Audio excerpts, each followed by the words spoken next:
sebelum kita akan melihat subtema, seperti biasa saya mau mengajak kita untuk selalu mengingat ayat yang menjadi landasan daripada kita membahas tentang tema ini.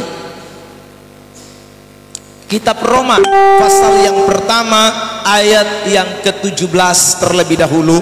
Bersama-sama kita akan membaca ayat ini di dalam hitungan yang ketiga.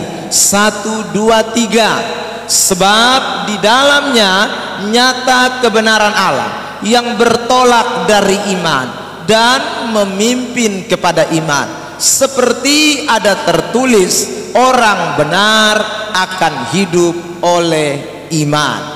2 Korintus pasal yang kelima ayat yang ke-7. Dua ayat ini terus kita membacanya. Hari ini kita kembali melihatnya. 1, 2, 3.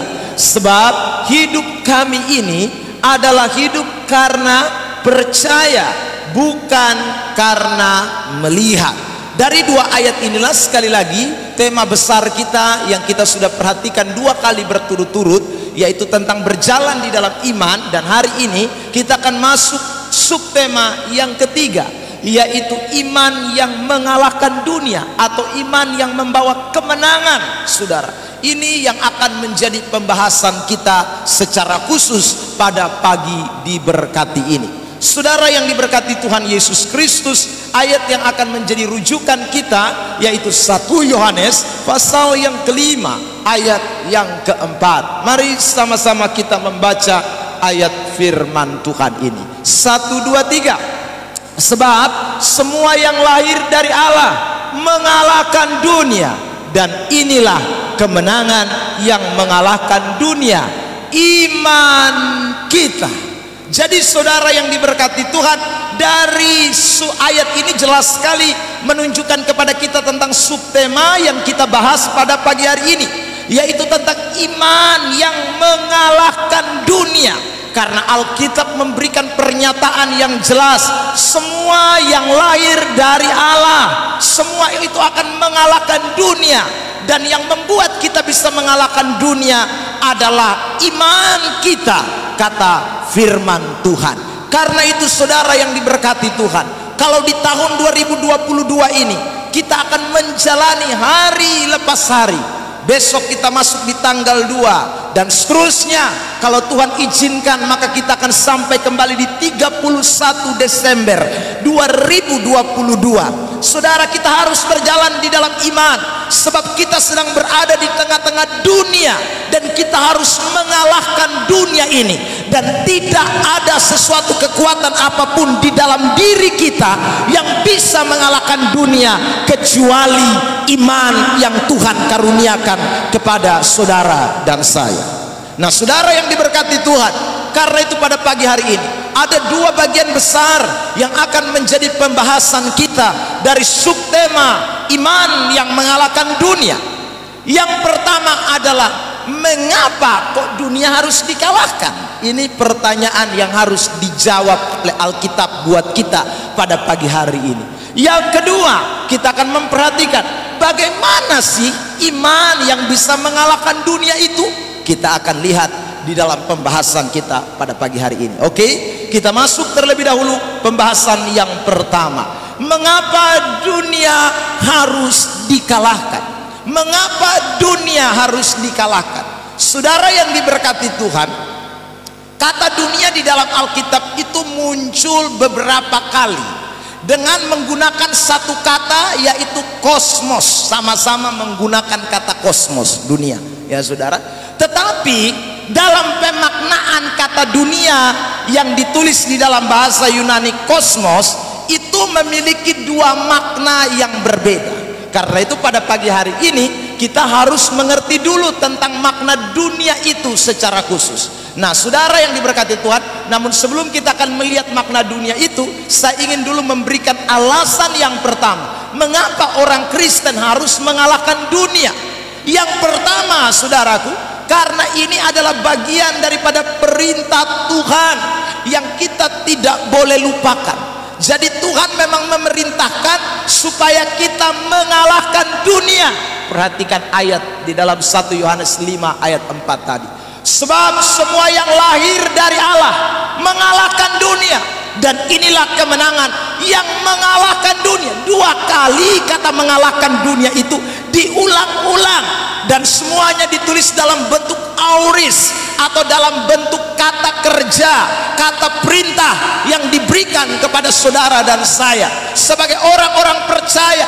Memang tidaklah saudaraku, tidaklah boleh kalau kita hidup di dalam kekalahan. Kita harus justru mengalami kemenangan, mengalahkan dunia. Itu adalah perintah Tuhan yang Tuhan berikan kepada kita. Nah saudara, saya mau menunjukkan dulu kata mengalahkan ini, saudara yang diberkati Tuhan. Nah, ada 2 kali kata mengalahkan yang diperintahkan di dalam ayat yang tadi kita baca. Kata mengalahkan yang pertama itu ditulis dalam bentuk present tense. Present tense itu artinya sesuatu yang terus-menerus dilakukan. Jadi untuk mengalahkan dunia itu bukan hanya hari ini. Mengalahkan dunia itu sesuatu yang dilakukan present tense. Artinya setiap saat, setiap waktu, kapan saja, di mana saja, tahun berapa saja, waktu apa saja, kalau Tuhan masih izinkan kita ada di dalam dunia ini, maka mutlak bagi kita, kerja kita, perintah Tuhan yang satu ini kita tidak boleh abaikan, yaitu kita harus tiap hari mengalahkan dunia yang ada. Saudara yang diberkati Tuhan Yesus Kristus, ya, ini yang kita tidak boleh lupakan. Makanya orang Kristen tidak boleh lengah, ya. Perjuangan kita, ingat baik-baik, tidak hanya 1 kali, tetapi setiap hari. Tidak hanya 1 hari, tapi tiap hari, tiap hari, tiap hari harus mengalahkan. Present tense, harus mengalahkan. Tetapi saudara yang diberkati Tuhan, selanjutnya ketika Yohanes menulis kata mengalahkan tersebut, yang kedua dia tidak tulis lagi dalam bentuk present tense, tapi dia menulisnya dalam bentuk past tense. Saudara yang diberkati Tuhan, past tense itu artinya sesuatu yang sudah terjadi. Berarti kita sekarang mengalahkan sesuatu yang sudah pernah dikalahkan. Ingatin, jadi kita bukan mengalahkan sesuatu yang belum terkalahkan, tetapi sesuatu yang sudah dikalahkan. Artinya dunia sudah ditaklukkan terlebih dahulu sebelum kita menaklukkan, sebelum kita menang. Tuhan Allah sudah terlebih dahulu mengalahkan dunia. Amin. Enak loh saudara, kalau Anda melawan sesuatu yang belum terkalahkan. Ya, Cah Lontong, komedian Indonesia, berkata begini: sepak bola Indonesia itu terlalu luar biasa, tak terkalahkan, saudara. Lalu saya juga kepengen tahu, karena baru-baru lawan Thailand saja 4-0, ya. Ini tidak tahu sebentar malam ini apa yang terjadi lagi. Tetapi Cah Lontong bilang timnas Indonesia itu adalah tim yang tak terkalahkan. Dia lalu berkata begini, mengapa?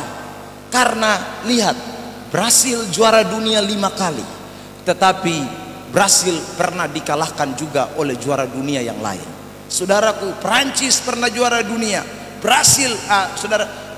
Jerman pernah juara dunia, dan juga Argentina pernah menjadi juara dunia. Tetapi saudaraku, semua mereka yang pernah menjadi juara dunia, Brasil lawan Jerman, Jerman pernah kalahkan Brasil, Brasil juga pernah kalahkan Jerman, Prancis juga begitu, saudaraku. Dan lain negara, semua mereka ini pernah saling berlawanan satu dengan yang lain, dan ada kalah, ada menang. Tetapi Cah Lontong bilang Indonesia luar biasa, karena meskipun Indonesia sampai hari ini belum jadi apa-apa, juara dunia pun belum, tetapi timnas ini tak terkalahkan, karena Brasil belum pernah kalahkan Indonesia, Jerman belum pernah kalahkan Indonesia, Prancis belum pernah kalahkan Indonesia. Kok memang tidak pernah main lawan Brasil, nah kapan mau kalahkan? Ya saudara, ya, wah, Cah Lontong ini memang pintar mengkritik, ya saudara, dengan kata-katanya yang cukup humoris tetapi mengena kepada banyak orang. Saudara yang diberkati Tuhan, nah ini beda kalau kita mengalahkan sesuatu yang sudah terkalahkan, ya. Kita bukan mengalahkan sesuatu yang belum kita hadapi sebelumnya atau belum terkalahkan sebelumnya. Kita menghadapi sesuatu yang sudah dikalahkan. Itulah dunia ini. Siapakah yang mengalahkannya? Saudara yang diberkati Tuhan, ini tidak lain bicara tentang kemenangan yang diberikan oleh Tuhan. Yohanes 16 ayat 33. Sama-sama kita baca. 1, 2, 3. Semua itu kukatakan kepadamu, supaya kamu beroleh damai sejahtera dalam aku. Dalam dunia kamu menderita penganiayaan, tetapi kuatkanlah hatimu. 1, 2, 3. Aku telah mengalahkan dunia. Tuhan sudah mengalahkan dunia terlebih dahulu. Makanya Yohanes waktu dia tulis surat 1 Yohanes pasal yang kelima ayat yang keempat, dia menulis bukan hanya kata mengalahkan dengan tulisan present tense atau terus menerus, tapi dia ingatkan kita bahwa apa yang kita mau lakukan terus menerus mengalahkan dunia itu satu yang Allah terlebih dahulu sudah kalahkan. Yesus sudah terlebih dahulu kalahkan lewat pekerjaan kuasanya ketika dia ada di muka bumi ini. Karena itu saudara yang diberkati Tuhan, kita bersyukur karena kita memulai sesuatu yang namanya kemenangan, perjuangan mulai dari kemenangan dan terus menuju kemenangan. Bukan mulai dari ketidakmenangan, bukan mulai dari seri, bukan mulai dari sesuatu yang belum pernah dihadapi, tetapi kita melawan sesuatu yang pernah dikalahkan. Makanya orang Kristen berjalan di dalam iman itu bukan berjalan di dalam sesuatu untuk menuju kemenangan, tetapi kita sudah meraih kemenangan dan terus meraih kemenangan, terus meraih kemenangan. Makanya Paulus berkata di dalam suratan Roma 8 ayat yang ke-37, dia mengatakan begini, tetapi dalam semuanya itu kita 1, 2, 3 lebih daripada orang-orang yang menang. Kita ini lebih dari orang menang. Mengapa kok Paulus berkata lebih dari orang menang? Karena tadi Tuhan sudah memberikan kemenangan terlebih dahulu. Baru sekarang kita terus meraih kemenangan lagi, meraih kemenangan, terus meraih kemenangan. Nah inilah yang saudara dan saya jalani dalam perjalanan iman kita. Makanya orang Kristen jangan merasa capek di dalam berjuang mengalahkan setan, dalam berjuang mengalahkan dunia ini. Karena kita bukan melawan sesuatu yang belum dikalahkan, kita melawan sesuatu yang sudah terkalahkan, kita melawan sesuatu yang sudah ditundukkan. Saudaraku, mengapa dunia harus dikalahkan? Yang kedua, dunia itu musuh kita. Ini kita harus ingat ya, dunia itu musuh kita. Ini tadi saya sudah singgung di awal. Nah, kata dunia ini sekali lagi mempunyai dua makna ya. Dunia ini memiliki dua makna. Makna yang pertama, kata dunia itu saudaraku berbicara tentang kuantitas. Ingat ya, ini kuantitas. Dunia dalam arti kuantitas. Kuantitas itu bicara tentang jumlah ya saudara. Apa saja yang ada dalam dunia ini saudara yang diberkati Tuhan, ada manusia, ada hewan, ada tumbuh-tumbuhan, ada segala cakrawala, bintang, langit saudara, dan lain sebagainya lah. Itu adalah bicara tentang kuantitas. Tetapi jangan lupa bahwa di dalam Alkitab kata kosmos atau dunia itu bukan hanya bicara tentang apa yang ada di dalamnya, tetapi kata dunia itu bicara tentang kualitas yang ada di dalam dunia. Nah ini yang bahaya saudara. Jadi kita bukan takut tentang sesuatu yang ada di dunia, bukan kuantitas yang ada di dunia, bukan tumbuhan, bukan alamnya, bukan benda-bendanya, bukan manusianya yang kita takuti. Makanya Alkitab berkata perjuangan kita bukan melawan darah dan daging. Karena persoalan kuantitas itu tidak menjadi soal, tetapi yang menjadi soal adalah kualitas dari dunia yang sudah dirusak, yang sudah dikuasai setan, yang sudah ada dalam kuasa jahat. Inilah yang perlu dikalahkan saudaraku. Kualitas dunia inilah yang harus dikalahkan. Makanya ketika Rasul Yohanes menulis suratnya mengalahkan dunia, itu seolah-olah bertentangan dengan apa yang Yesus katakan di dalam Matius 3 ayat 16. Karena Yesus mengatakan, aku mengasihi dunia ini. Saudaraku, aku mengasihi karena begitu besar kasih Allah akan dunia ini. Nah, kasih Allah akan dunia ini itu tidak menunjuk kepada kualitas dunia, tetapi menunjuk kepada kuantitas.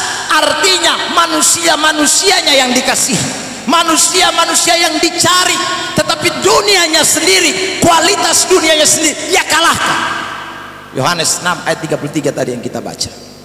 Karena itu saudara yang diberkati Tuhan, ingatlah yang kita lawan ini adalah kualitasnya. Ini yang harus menjadi musuh kita ya. Ini yang harus kita tidak boleh kawan sama dia. Saudara, perhatikan beberapa ayat yang saya mau kutip berikut ini. 1 Yohanes 2 ayat 15 sampai ayat 17. Janganlah kamu mengasihi dunia dan apa yang ada di dalamnya. Ini tidak lain bicara tentang kualitas, bukan kuantitas. Jikalau orang mengasihi dunia, maka kasih akan Bapa tidak ada dalam diri orang itu. Dari mana kok kita tahu ini bicara tentang kualitas? Saudara, perhatikan di ayat 16. Sebab semua yang ada di dalam dunia, yaitu keinginan daging, ini kualitas dunia. Saudara, keinginan mata, kualitas dunia, serta keangkuhan hidup, itu kualitas dunia. Itu bukanlah berasal dari Bapa, melainkan dari dunia. Makanya kita memang tidak boleh, saudaraku, mengasihi dunia. Makanya kita memang harus jadikan dunia ini musuh kita dalam hal kualitas ya. Dalam hal kualitas ini kita mesti jadikan musuh. Karena dunia, saudara, identik dengan keinginan. Dunia identik dengan hawa nafsu. Dunia identik dengan, saudara, segala bentuk keangkuhan hidup. Itu yang Alkitab katakan. Makanya Rasul Yohanes melanjutkan di ayat 17. Dan dunia ini sedang lenyap dengan keinginannya, tetapi orang yang melakukan kehendak Allah tetap hidup selama-lamanya. Makanya saudara, kita harus hati-hati di tahun 2022 ini. Karena kualitas dunia itu akan semakin meningkat. Kualitas dunia itu akan semakin meningkat. Saya membaca sebuah kiriman WA di grup hamba-hamba Tuhan. Saudara, di WA itu ditulis begini. 20 tahun yang lalu ya, saudara, belum ada yang namanya komputer, belum ada yang namanya laptop, belum ada yang namanya iPhone, belum ada yang namanya Facebook, belum ada yang namanya WA. Itu 20 tahun yang lalu tidak ada itu, saudara. Tidak ada, banyak sekali. Saudaraku, dirincikan satu persatu. Terlalu banyak yang tidak ada 20 tahun yang lalu. Tetapi berjalannya waktu, kualitas dunia itu semakin meningkat. Kualitas dunia itu semakin meningkat, saudara. Dengan bertambahnya komputer, bertambahnya segala kecanggihan zaman ini, kualitas dunia semakin luar biasa. Dosa pun meningkat. Dosa pun meningkat. Kemarin, saudara, saya dengan istri, kemarin dulu, kita menuju ke Fatukoa, berdoa buat ada seorang anak Tuhan yang lagi sakit, minta didoakan.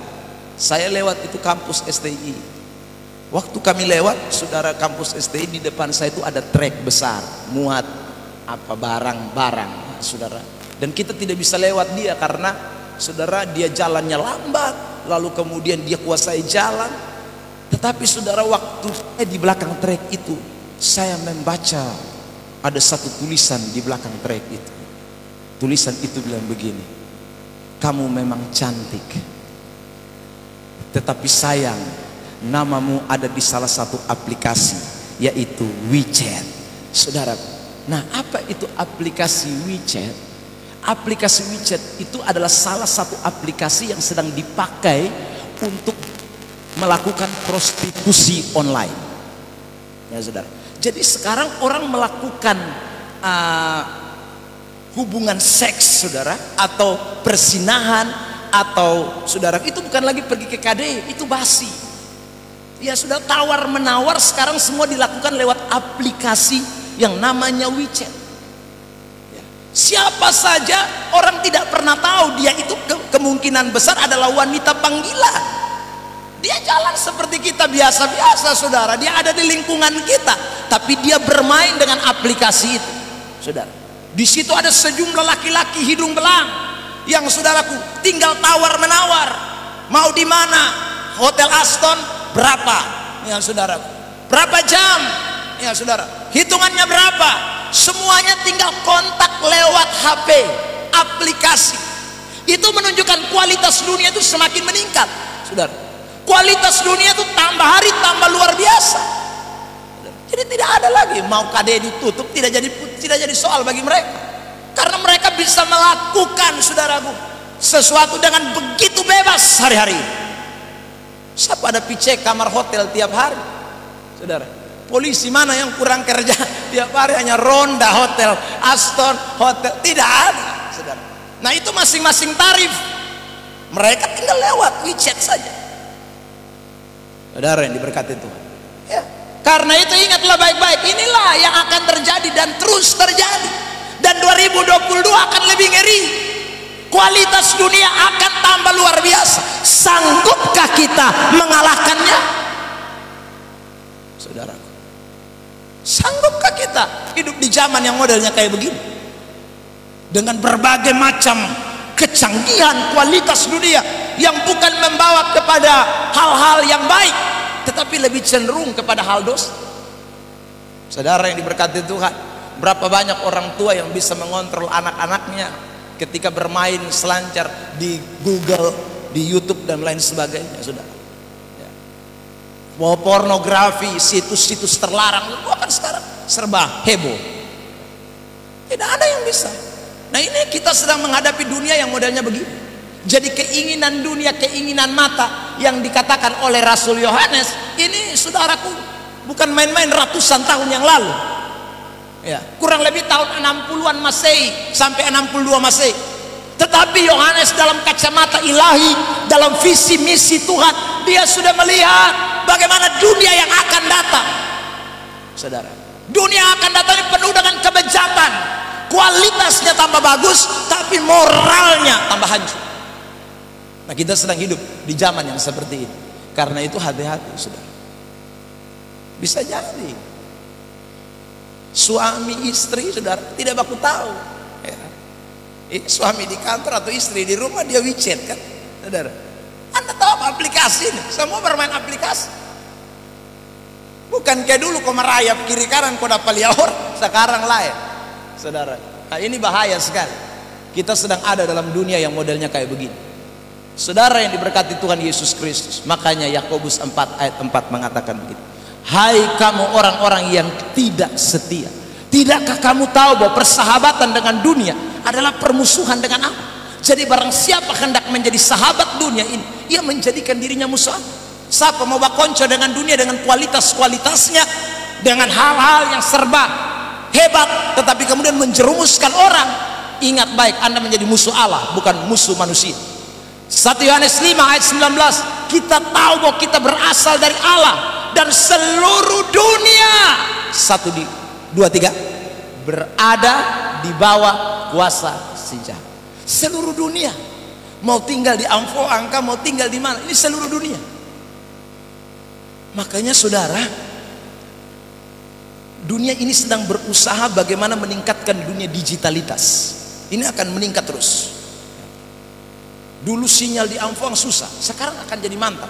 4G naik ke 5G ya, saudara. Kecepatan internet akan semakin ditingkatkan. Semua akan berjalan secara online ya, bukan hanya di satu tempat, seluruh dunia akan dikuasai dunia ini. Kan saya sudah khotbah tentang antikris, bagaimana antikris ini kan menuju ke sana, titik akhirnya adalah antikris ya. Tetapi sekarang sedang dibangun sistemnya dulu. Seluruh dunia harus dikuasai si jahat, kalau belum tidak bisa. Nah kita ada di dunia yang ini, saudara. Jadi kita boleh berganti tahun, tapi kita belum berpindah dari tempat kita yang namanya dunia. Lokasi Anda bisa berubah-ubah, tetapi tetap masih di dunia. Selagi masih ada di dunia, maka ingat, dunia ini endingnya akan dikuasai oleh si jahat. Tidak ada tidak. Karena itu hati-hati saudara yang diberkati Tuhan. Yang ketiga, mengapa kita harus mengalahkan dunia? Saudara, alasan yang ketiga, kita tidak berasal dari dunia. Alasan yang pertama, saudara dan saya, kita harus ingat bahwa ini perintah Tuhan. Mengalahkan dunia itu adalah perintah Tuhan. Saya dan saudara mau tidak mau harus kalahkan dunia. Yang kedua, dunia bukan kawan kita, musuh kita. Kualitas dunia ini menjadi musuh terbesar kita. Dan yang ketiga, ingat, kita tidak berasal dari dunia ini. Kalau masih ada orang yang berpikir bahwa dia berasal dari dunia, maka dia tidak bisa kalahkan dunia, tidak bisa. Karena kita harus tahu bahwa kita bukan berasal dari dunia. Saudara, perhatikan Yohanes 15 ayat 19. Sekiranya kamu dari dunia, tentulah dunia mengasihi kamu sebagai miliknya. Tetapi 1, 2, 3,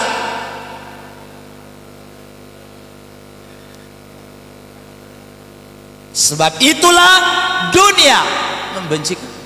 Dunia saja tidak senang dengan orang Kristen. Kenapa orang Kristen suka dengan dunia, saudara? Kita bukan lagi dari dunia.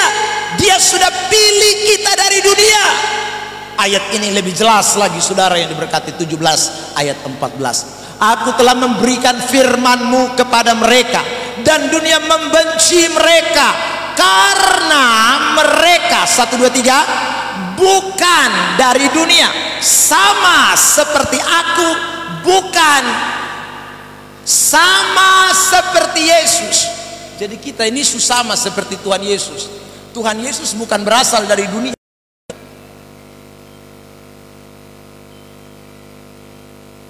Sahabat, memtopeng alarm berbunyi.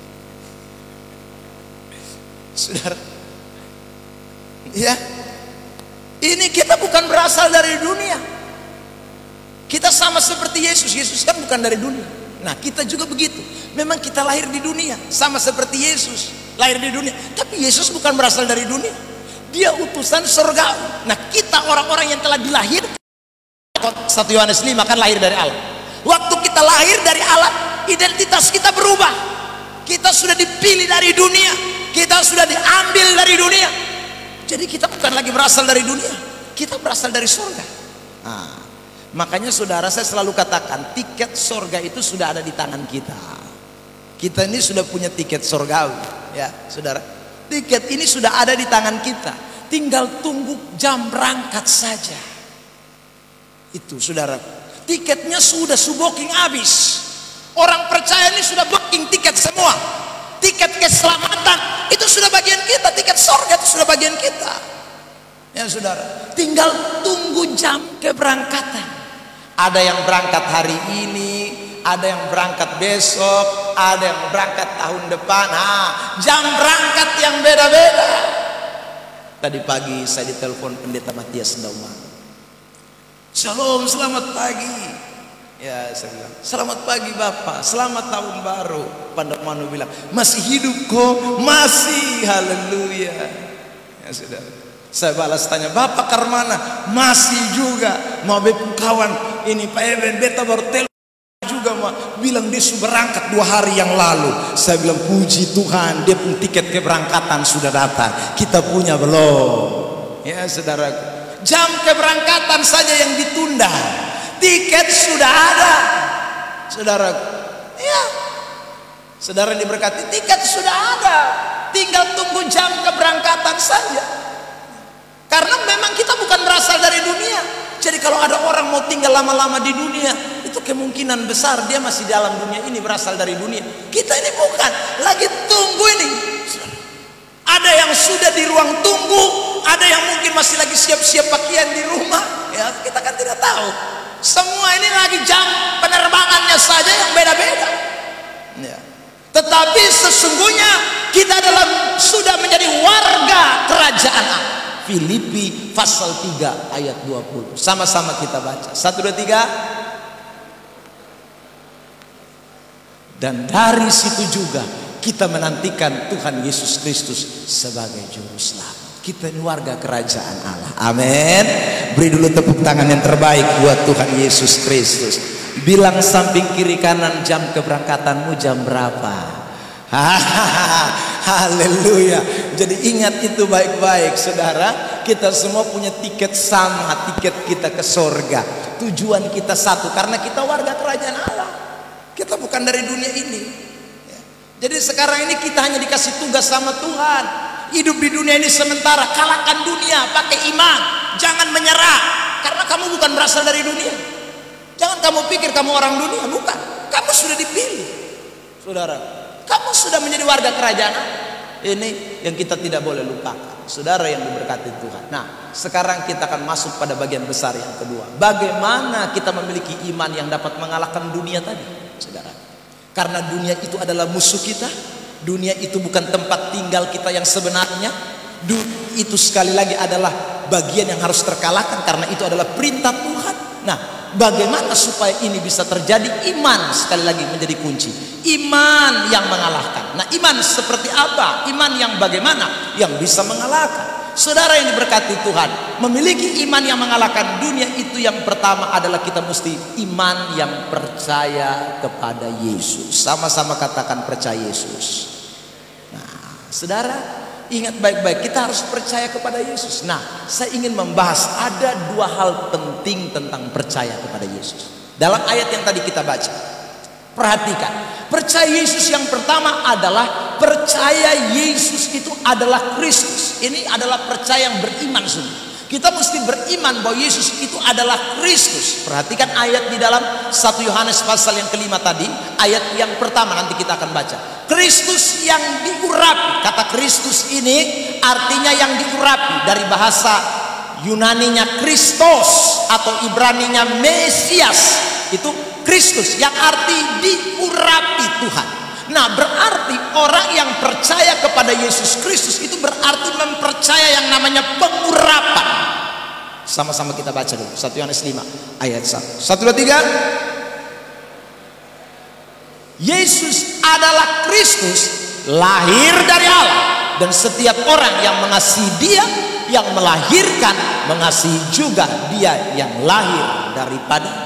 Jadi orang yang percaya itu orang yang mempercayai Yesus adalah Kristus, sang pengurapan, Mesias, Kristus. Saudara yang diberkati Tuhan, yang diurapi itu berarti juga mempercayai kerja kuasa Roh Kudus. Nah, ini penting. Saudara, kita harus percaya bahwa Roh Kudus itulah yang membawa kita dapat mengalahkan dunia. Tanpa pengurapan Roh Tuhan, kita tidak bisa mengalahkan dunia. Tanpa pengurapan Roh Kudus, Anda dan saya tidak bisa mengalahkan dunia. Makanya Yesus berkata, Rasul Yohanes berkata, percayalah kepada Yesus yang adalah Kristus.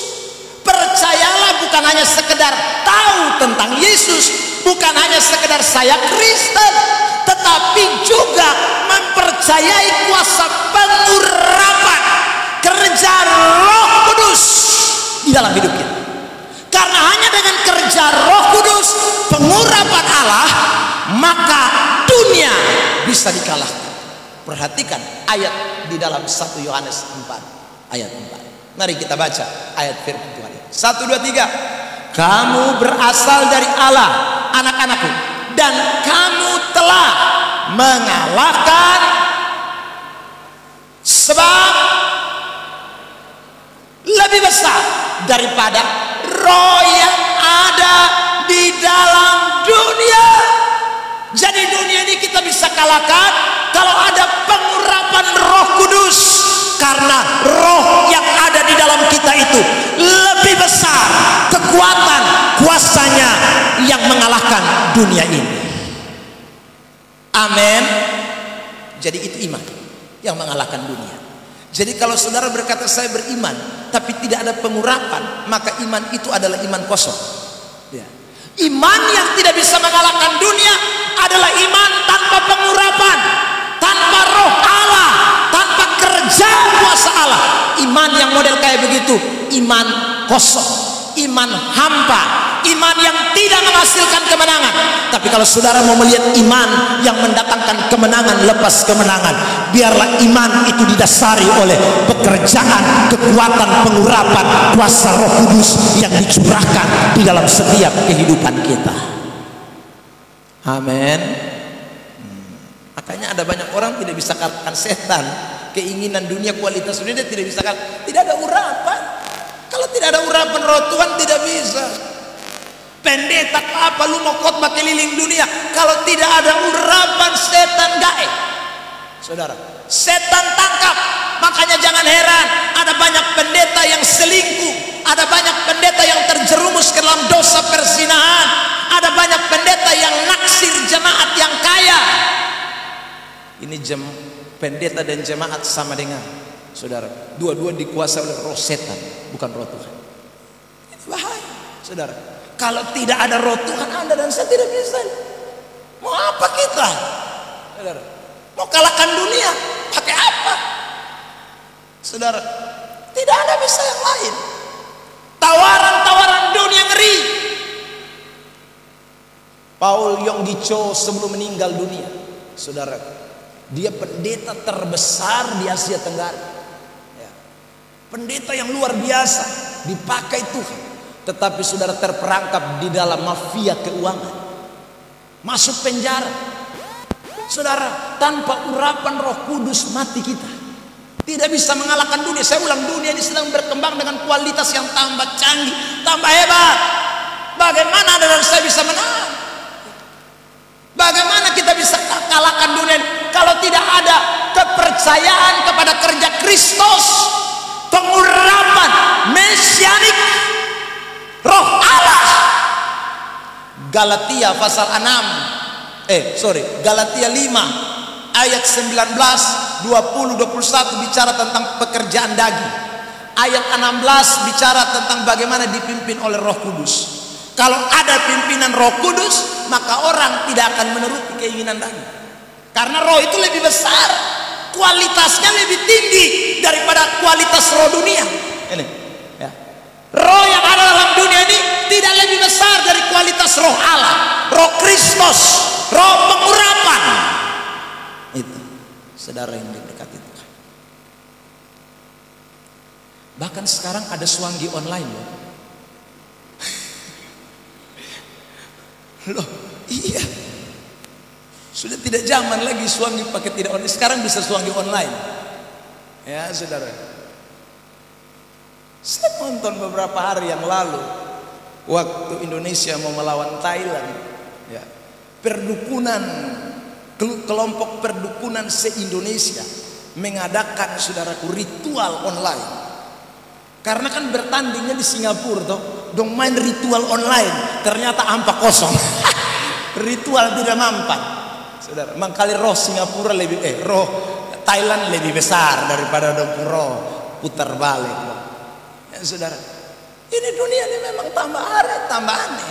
Ya saudara, tambah hari tambah ngeri. Ya.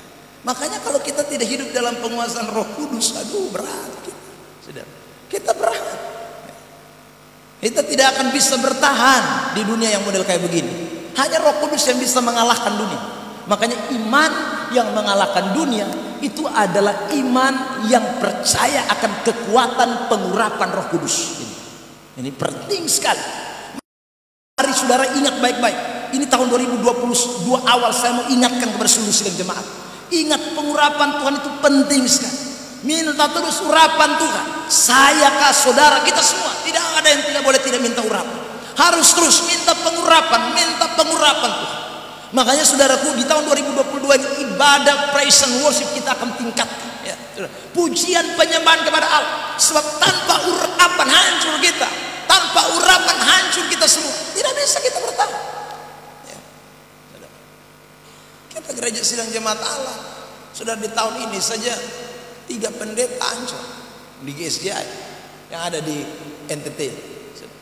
Ini sudah lihat, kita tidak ada yang mampu, tidak ada yang bisa bertahan. Tadi malam saya masih omong soal keterbatasan kita kan, ya. Makanya saudara jangan lupa, ya, pengurapan Allah itu menjadi penting. Jadi iman yang mengalahkan dunia adalah iman yang didasari oleh kekuatan pengurapan Roh Kudus. Bukan iman berani-berani dengan kekuatan sendiri. Tidak, berani karena ada dalam pengurapan Allah. Tunduk dalam pengurapan Allah, serahkan hidup kita dalam pengurapan Allah. Ini penting sekali, saudara. Ya. Hal yang kedua tentang percaya kepada Yesus. Perhatikan, saudaraku, percaya Yesus itu berarti Yesus, kita harus mempercayai Dia sebagai anak Allah. Ya, lihat ayat 5. Masih konteks kita, anak Allah.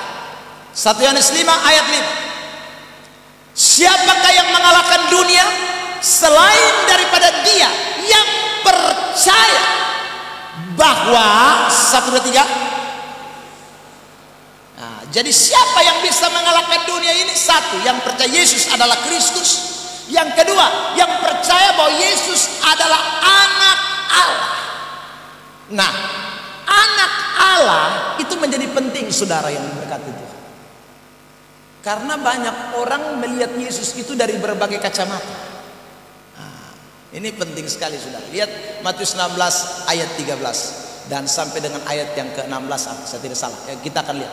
Setelah Yesus tiba di daerah Kaisarea Filipi, ia bertanya kepada murid-muridnya, kata orang, siapakah anak manusia itu? Maksudnya dirinya Yesus.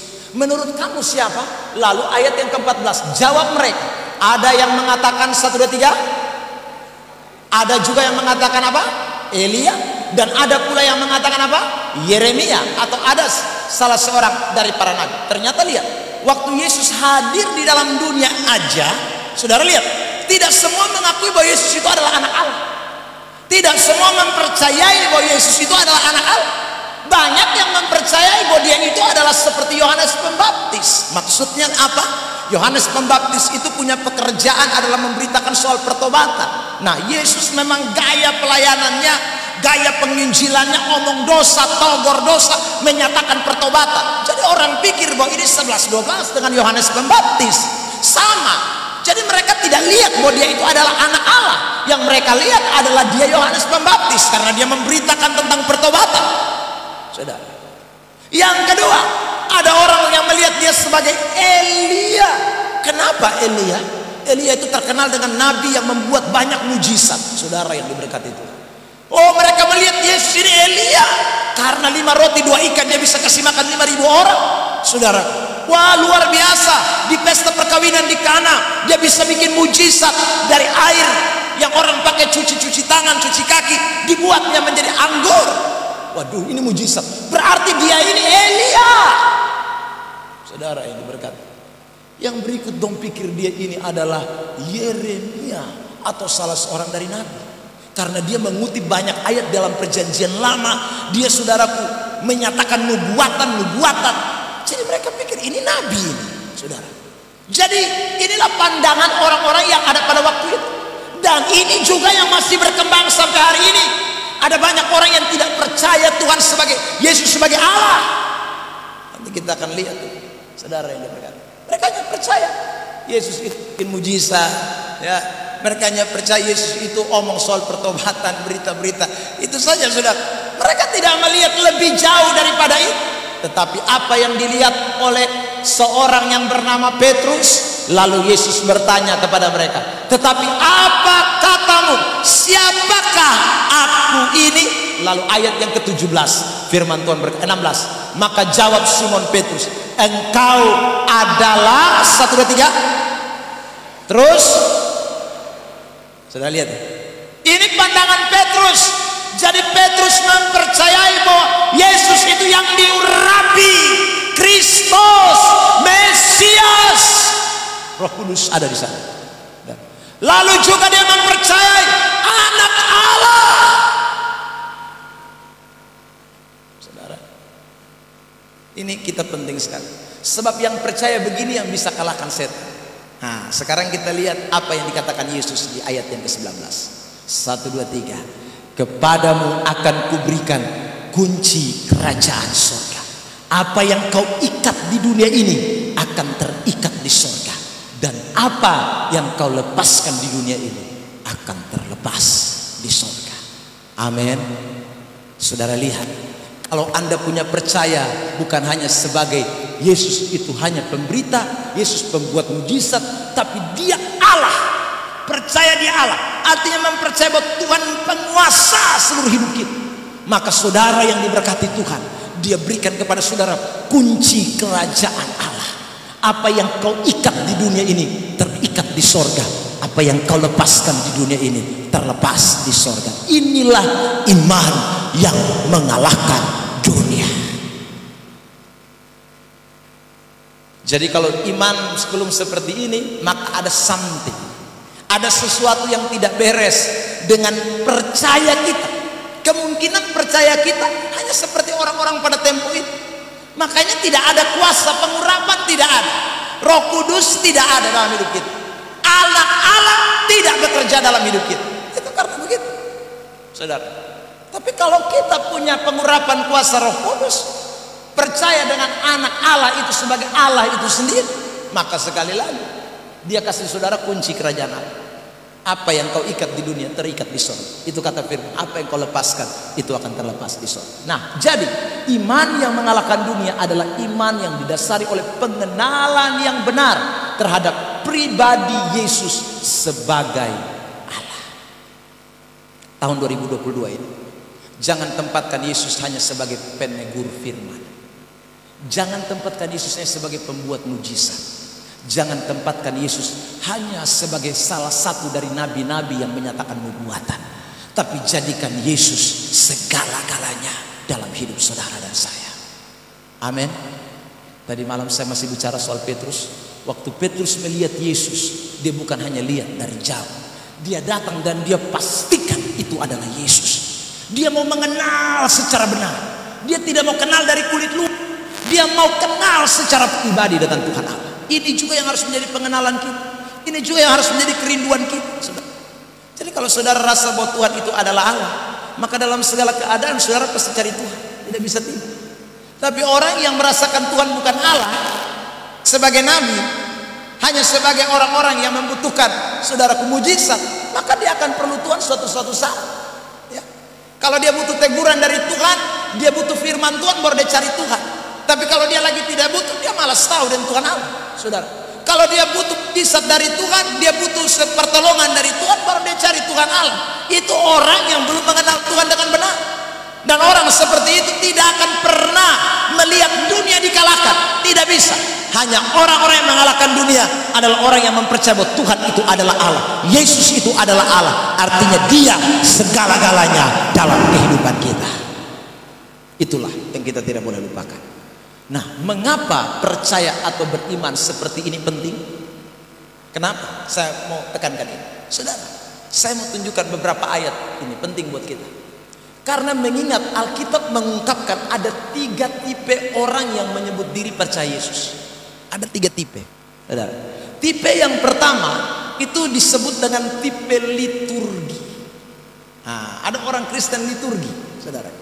Kristen liturgi itu adalah Kristen yang dikatakan Yesus dalam Matius 15 ayat 8. Mari kita baca ayat ini. 1, 2, 3.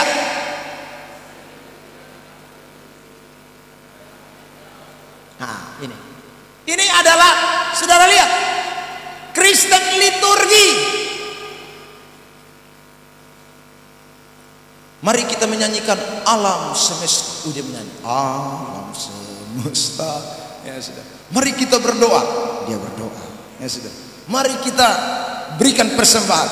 Dia berikan persembahan. Tapi hatinya ini ada pasir kiri kanan. Tinggal di rumah, hatinya ada di mana-mana, saudara. Hatinya tidak. Hanya liturgi dia jalan. Liturgi yang dia jalan. Ini bukan percaya Yesus ini. Saudara. Ini yang namanya bukan percaya Yesus. Orang seperti ini pulang tanpa perapan, pulang tanpa anak Allah. Ini yang tidak bisa mengalahkan dunia. Tidak bisa. Karena dia hanya cuma jadi Kristen liturgos. Saudara, ini banyak. Cari yang begini di dunia terlalu banyak. Terlalu banyak, saudara. Ada yang tipe kedua. Tipe kedua ini tipe rutinitas. Saudara, lihat Yesus berkata di dalam ayat ini. Paulus berkata, Roma 10 ayat 2 sampai ayat 3. Perhatikan. Sebab aku dapat memberi kesaksian tentang mereka, bahwa mereka 1, 2, 3 giat sekali untuk Allah. Gereja orang belum bangun, dia sudah bangun dahulu, mandi dahulu, datang gereja duluan. Semua belum ada di gereja, dia sudah ada di gereja. Saudara yang diberkati Tuhan. Ya. Semua pulang, dia belum pulang. Terlalu giat sekali, saudara yang diberkati Tuhan. Tetapi tanpa pengertian yang benar, itu namanya Kristen rutinitas. Tanya dia, lu mati masuk surga ke neraka? Tertaulah urusan Tuhan. Ini rutinitas. Gereja non-stop, saudara. Tidak apa, tetapi pengertian Alkitab nol. Waduh, sayang sekali. Saudara yang diberkati Tuhan. Ini juga percuma model kayak begini. Karena ini tidak bisa kalahkan dunia. Tidak bisa. Saudara yang diberkati Tuhan. Lihat ini ayat 3. Sebab oleh karena mereka tidak mengenal kebenaran, dan oleh karena mereka berusaha untuk mendirikan kebenaran mereka sendiri. Jadi mereka rajin gereja, tapi firman Allah mereka tidak mau tahu. Yang mereka pakai kebenaran diri sendiri mereka. Orang-orang seperti ini sudah lihat, maka mereka tidak takluk kepada kebenaran Allah. Yang penting gereja, rajin ibadah terus, tetapi adat istiadat juga dia pegang mati punya. Tidak bisa lepas. Kepercayaan turun temurun itu masih terus dipegangnya. Itu orang yang sekali lagi hanya agamawi, rutinitas, saudara. Itu Kristen rutinitas. Saya ulang, rajin gereja itu saja belum pastikan bahwa itu orang betul-betul percaya Yesus loh. Belum tentu. Ya. Karena ada orang rajin gereja modelnya begini. Tapi ini tidak membenarkan bahwa kita akhirnya pemalas gereja. Tidak. Kita harus tetap rajin ibadah, tapi rajin ibadah dengan tujuan yang benar. Karena kita memang mau mengenal kebenaran, bukan hanya datang duduk di bangku gereja. Tidak. Kita datang memang karena sungguh-sungguh mau mengenal kebenaran. Firman yang kita mau dengar, bukan hanya liturginya saja, bukan hanya sekedar kehadiran kita saja, tapi kebenaran. Kepercayaan kita ini kan didasari oleh kebenaran. Saudara ini berkata. Makanya kalau ada orang, minta maaf ya, saya ngomongin ya, gereja di satu tempat yang pokoknya nggak jelas lah, saudara. Ada gereja yang tidak jelas, kebenaran yang disampaikan juga tidak jelas, tapi kok masih aja di situ. Wah itu kan, saudara yang diberkati, Anda bikin bodoh diri sendiri. Itu bukti bahwa kita memang datang ibadat karena kita tidak mau peduli dengan kebenaran. Tapi justru ada orang yang agak setengah gila. Ada kebenaran, ada pengajaran yang baik, tapi tidak maunya yang nari, menyanyi puku-puku tangan, yang hora-hore. Untuk apa? Menyanyi baik, tapi kalau tanpa pengertian, percuma. Saudara yang diberkati Tuhan. Lihat tipe yang ketiga. Ini saya sebut dengan tipe agama. Ingat ya, saudara, tipe rutinitas, tipe liturgi. Sekarang tipe agamawi. Ini hanya KTP sah. Nah, ini yang tadi malam Abang Joni kesaksian. Pas tutup tahun, gereja tidak muat orang. Separuh duduk di deker, separuh duduk di atap oto. Nah, itu dong baru muncul akhir tahun. Selama ini hilang, muka kita tidak dapat lihat. Tapi tutup tahun, semua datang gereja. Itu tipe agamawi. Saudara, orang tipe agamawi ini bukan baru ada, sudah dulu kalah. Yesus bilang begini, Matius 23 ayat 15. Perhatikan. Celakalah kamu hai ahli Taurat dan orang-orang Farisi, hai kamu orang-orang munafik, sebab kamu mengarungi lautan dan menjelajahi daratan untuk mentobatkan satu orang saja menjadi penganut agamamu, dan sesudah ia bertobat, kamu menjadikan dia orang neraka yang 2 kali lebih jahat daripada kamu sendiri. Yang model begini kan datang gereja ini memang sengaja datang karena tutup tahun. Orang ada ibadat di dalam, dia nasbo di luar. Orang timur bilang itu seproko, nasbo itu, saudara. Ya, dia tidak peduli, agamawi saja. Kristen model begini ini, saudara. Ini yang namanya percaya putar balik. Nah, orang percaya Yesus itu mesti alami pengurapan Tuhan. Percaya Yesus anak Allah segala-galanya, itu baru namanya percaya Yesus. Kalau tidak, hanya 3 tipe tadi, liturgi, agamawi, rutinitas. Celaka, karena yang begini pasti neraka. Ini jangan mimpi, tiket belum ada di tangan, saudara. Ya, bagaimana memiliki iman yang mengalahkan dunia? Satu, percaya. Yang kedua, hiduplah dalam kasih. Ini bagian yang kita tidak boleh lupakan.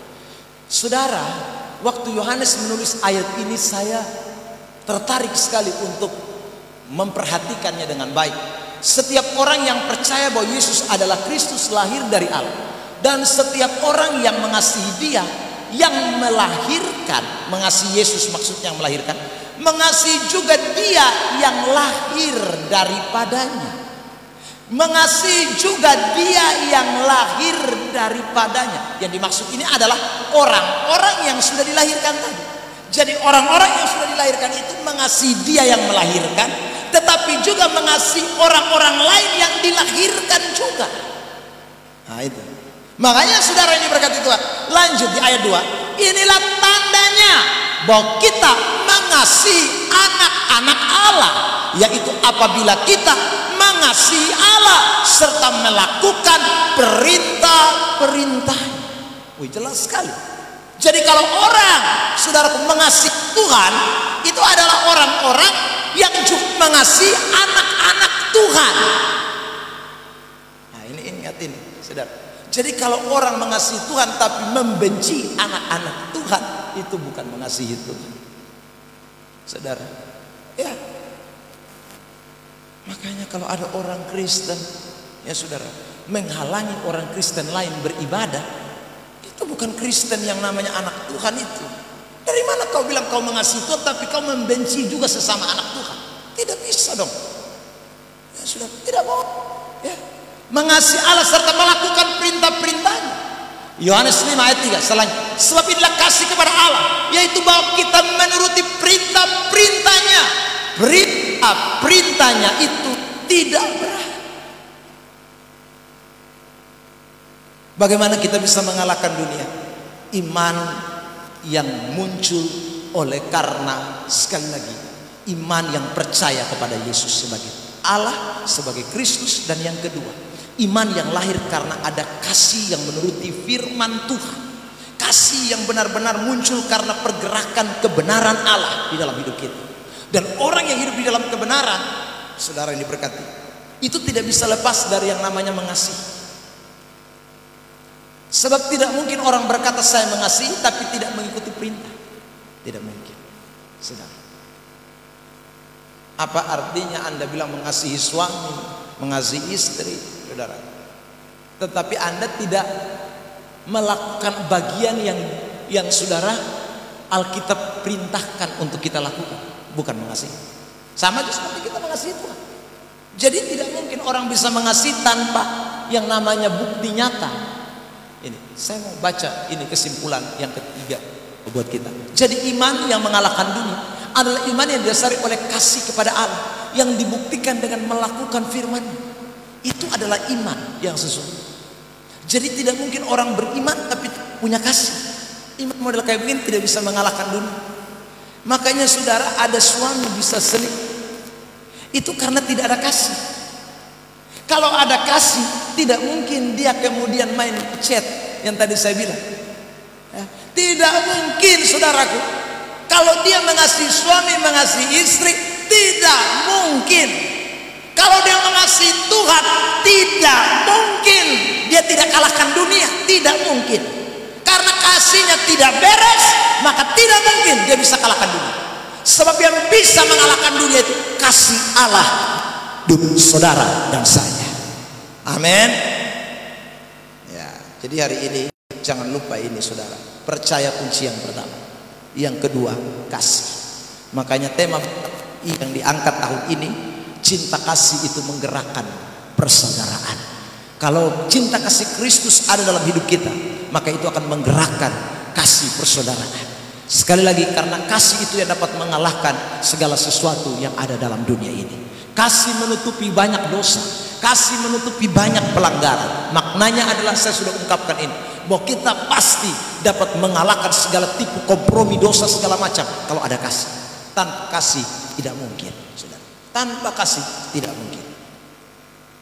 Efesus 6 ayat 16. Dalam segala keadaan pergunakanlah perisai iman, sebab dengan perisai itu kamu dapat memadamkan semua panah api dari zina. Tetapi setelah dia ngomong soal perisai iman, saudara lihat, memang dikaitkan dengan hal pedang firman Allah ayat 17. Dan terimalah ketopong keselamatan dan pedang roh, yaitu firman Allah. Perisai iman ada, kasih ada, tapi kasih dengan firman itu dua hal yang tidak bisa terpisahkan. Nah, kiranya Tuhan Yesus memberkati kita dengan firman Tuhan pada pagi hari ini. Ingat, tahun 2022 masih panjang. Hari ini kita masih ada di tanggal 1 Januari. Tetapi percayalah bahwa kita pasti akan mengalahkan dunia ini. Amin. Amin. Bilang samping kiri kanan, kamu adalah pemenang. Bilang samping kiri kanan, jangan menyerah. Haleluya.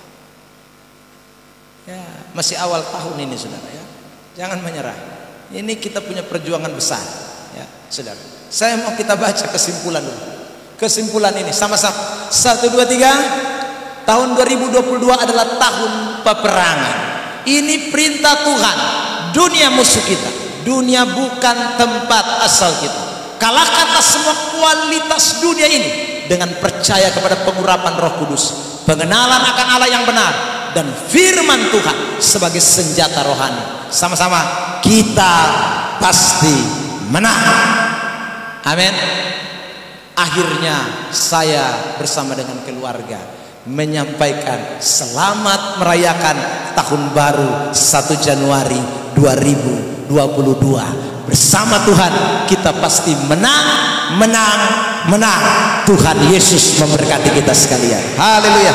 Mari pemain musik, kita semua maju ke depan dan kita mau syukuri firman Tuhan. Ada perjamuan kudus di depan kita yang akan kita nikmati, yang menjadi bagian daripada seluruh kehidupan kita di sepanjang tahun 2022 ini. Haleluya.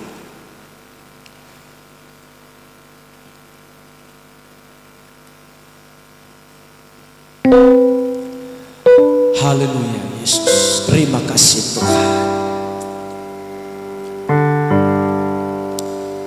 Kita naikkan pujian. Kita milik Tuhan. Kita serahkan hidup kita kepadanya. Kita sudah dipilih dan harganya lunas dibayar. Haleluya.